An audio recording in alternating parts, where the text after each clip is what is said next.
ఎంత బాగా నానిన తర్వాత ఉడకబెట్టకపోతే అసలు బాగోదేమో. ఈ ఉడికిలోపు మనం ఖాళీగా ఉండడం ఎందుకు, బోలెడు విషయాలు మాట్లాడుకుందాం మరి. ఏంటో కొన్ని కొన్ని అలా చూడంగానే కొన్ని కొన్ని అలా మైండ్లోకి రన్ అవుతాయి. నాకే అలాగా, మరి మీకు కూడా అంతేనా? మీ విషయం తర్వాత మాట్లాడదాంలేండి. ముందు నేను చెప్పాల్సింది చెప్పి, ఏదైనా చెప్పాలి అనుకున్నప్పుడు చెప్పియాలి, తర్వాత మర్చిపోవడమే మరి. మనకంత మతిమరుపు పాడైంది ఈ మధ్య, తెలుసు కదా, మీకు ఇంతకు ముందు కూడా చెప్పాను మరి.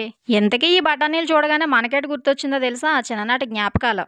బోలెడు జ్ఞాపకాల్లో ఇదో తీపి జ్ఞాపకం, ఇంకా చెప్పాలంటే తిండి జ్ఞాపకం. ఈ బఠానీలు మా ఊర్లో చిన్నతనంలో ₹2కే ఇచ్చేవారు. చివర్లో 2 ఉల్లిపాయ ముక్కలు కూడా ఎక్కువగానే వేసేవారు. అమ్మో, 2 ఉల్లిపాయ ముక్కలు అన్నాను, మళ్ళీ లాస్ట్లో ఎక్కువ అన్నాను. ఫ్లోలో వచ్చుంటదిలే, అర్థం చేసుకోండి మరి మీరే. ఆ ₹2 బఠానీ తినడం కోసం మా అమ్మమ్మ కొంగట్టుకొని తిరుగుతానే ఉండేదాన్ని. తిరిగి తిరిగి నా కాళ్ళన్నా నొప్పులు వచ్చి కానీ ₹2 వచ్చేవి కాదు. అలాగని ₹2 ఇవ్వలేదు కదా అని వదిలేదాన్ని కాదు, మన ప్రయత్నం మనం చేసేవాళ్ళం. ఈ లోపు అక్కడ బఠానీ అయిపోయి ఇచ్చిన ₹2 మరుసటి రోజు పనిచేసి, బఠానీ చూడగానే మనకు గుర్తొచ్చింది ఇదే. ఇదిగో ఇలా ఇచ్చేవారు ₹2కి. కాకపోతే అక్కడ పేపర్, ఇక్కడ ప్లేట్.